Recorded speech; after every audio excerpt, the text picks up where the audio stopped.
अस्सलामुअलैकुम। कैसे हैं आप सब? अच्छे हैं ना? अल्लाह आप सबों को हमेशा अच्छा और खुश रखे और जो बीमार है उन्हें शिफा दे। जो बे औलाद है बच्चे हैं उसने नेक वाली हिदायत वाली औलाद से नवाज, और जो बेरोजगार मेरे बच्चे उन्हें पाबूद वाली हलाल की रिज़्क़ अता कर। हर वालिदैन को खुश रख। वालिदैन के अपने बच्चों के लिए मांगी हुई हर दुआओं को और भी हर दुआओं को कबूल फरमा, आमीन। और जो भी मुझसे दुआ के लिए कहते हैं मैं खुद कमेंट करके उसी वक्त उनके लिए जिक्र करके दुआ करती हूँ। इंशाअल्लाह अल्लाह हर दुआ को कबूल करेंगे। और एक दूसरे को दुआ मांगना भी एक जजा है, जजा एक है, अच्छे वाला जजा है। इंशाअल्लाह अल्लाह हम सबों को अता करेंगे। और ये चैनल मैंने बच्चों के तालीम के लिए निकाली हूँ। ये आपको अच्छा और सही लगे तो इसे सब्सक्राइब करो, लाइक करो, शेयर करो और चैनल को आगे बढ़ाने में मदद करो। इंशाल्लाह अपने सबों को अल्लाह रब्बुल करीम जज़ाए खैर अता करेंगे। आज मैं कोतंबीर वरी बना रही हूँ, मगर मेरे दादी के हाथ की खास कोकनी प्रॉपर वरी बना रही हूँ। इंशाल्लाह दूसरी बार करूंगी मेरे अपने तरीके से, वो भी आपको दिखाऊंगी। ये भी बहुत बेहतरीन है, वो भी बेहतरीन है। मेरी दादी मेरी माँ ऐसे नाप से लेते थे, मगर मेरे बच्चे ने वजन करके भी रखा है। ये है 1/4 किलो बेसन। ये एक कोतंबीर की जूरी है जिसको धो धा के सुखा के कपड़े में लिपट के बारीक काट के ली हुई है, क्योंकि पानी ज्यादा न छूटे। ये नमक है, ये हींग है, एक बड़ा सा प्याज बारीक काटा हुआ है, इसमें प्याज कम जाता है। और ये मिर्ची है, मिर्ची आप अपने तीखे फिक्के के हिसाब से लो। हम मीडियम टाइप का खाते, ज्यादा तीखा नहीं खाते, इसलिए मैंने बगैर तीखी मिर्ची ली हूँ 9। और ये 1 टेबल स्पून जीरा है, उसमें 1/2 चम्मच मैंने अजवान डाली हूँ। अजवान चाहे तो आप डालो, नहीं तो मत डालो। और ये लहसुन की 2 गड्डी है, और ये अदरक का छोटा सा टुकड़ा है। और ये आधा नारियल बड़ा था, वो आधा नारियल यानी 1 वाटी, उसमें से भी आधी वाटी ली हूँ खोपड़े की। इस सब का मैं दरदरा चटनी बनाऊंगी और फिर आगे करते वक्त मैं आपको दिखाऊंगी। इसमें हल्दी भी जाएंगी, थोड़ा लाल मिर्ची पाउडर भी जाएगा, सब जाएगा जो मैं करते वक्त दिखाऊंगी इंशाल्लाह। ये अपना मसाला दरदरा पीस कर हो गया। ये बेसन मैंने टोप में डाली हूँ, और जो बेसन जितना भरा हूँ उतना ही पानी ली हूँ। लगा तो और लूंगी, मगर इतना ही हमेशा बस होता है। अब इसको हाथ से कलाऊंगी, आप चाहे तो आप चम्मच से भी कला सकते हो, मगर मैं धो के हाथ लेती हूँ और मुझे आदत है हाथ से हर काम करने की। पहले थोड़ा सा पानी डाल के उसको ऐसा करने, यानी जल्दी हो जाता है, उससे गुठली नहीं होती। अब ये सब पानी उसमें डालूंगी।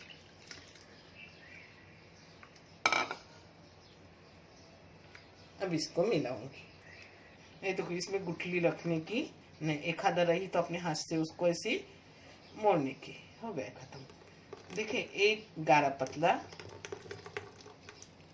उसका पेस्ट हो गया। उतना ही पानी लगा जितना मैंने बेसन लिया था, बस। 1 चम्मच मैंने 3 भर के तेल डाली। आप तेल कम ज्यादा कर सकते हो। तेल गरम हो गया, अब इसमें डालूंगी अपना प्याज। एक बड़ा सा प्याज है। आप अपने टेस्ट के मुताबिक नमक डालो, मगर मैं 1 चाय की चम्मच भर के नमक डाल रही हूँ 1/4 किलो बेसन के लिए। मेरी दादी मेरी माँ हींग डालते नहीं थे, आप चाहे तो डालो, नहीं तो मत डालो। मैं हींग डालती हूँ क्योंकि हींग के फायदे भी हैं और ये मुझे पसंद भी है हींग। मैंने चाय की 1/4 चम्मच से भी कम हींग डाली। एक प्याज अपना नरम हो गया और रंगत भी गुलाबी आ गई। इसमें डाल रही हूँ 1/4 चाय की चम्मच हल्दी पाउडर, और चाय की 1 चम्मच भर के डाल रही हूँ लाल मिर्ची पाउडर। कभी भी कोई भी मसाले डालना हो तो गैस थोड़ा बारीक करके डालते रहो, यानी अपने मसाले जलते नहीं। अब डाल रही हूँ ये पिसी हुई सब चटनी जैसा, थोड़ा सा दरदरा, बहुत दरदरा नहीं है। इसको भी अच्छे से भूनूंगी इसको मैंने 5 मिनट भून ली मसालों को अच्छे से, जिससे मसाले के कच्चेपन निकल जाते हैं। मेरी दादी तो भून के सब मसाले, प्याज भी भून के फिर उसको बारीक करती थी और बेसन में ही मिलाती थी, मगर मैंने वही सब कुछ ली हूँ, तरीका थोड़ा चेंज कर दी। इसमें अपनी ये सब बहुत सारी कोतंबीर जा रही, पूरी अक्खी जुरी।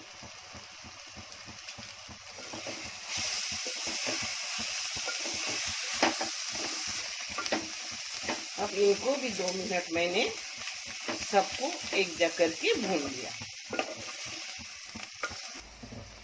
अच्छे से 2 मिनट मैंने भून ली मसाला, और उस 5 मिनट पहले मसाला भुनी, 2 मिनट कोतंबीर डाल के एक जगह करके भुनी। अब इसमें अपना बेसन का पेस्ट जा रहा है सब।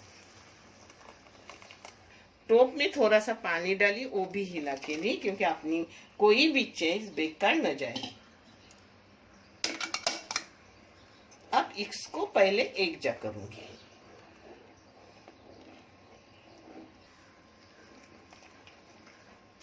अब इसको अच्छे से सूखने तक गैस पे भूनूंगी, यानी घोटूंगी, और फिर मैं आपको कितने मिनट घोट रही हूँ वो भी बता रही हूँ।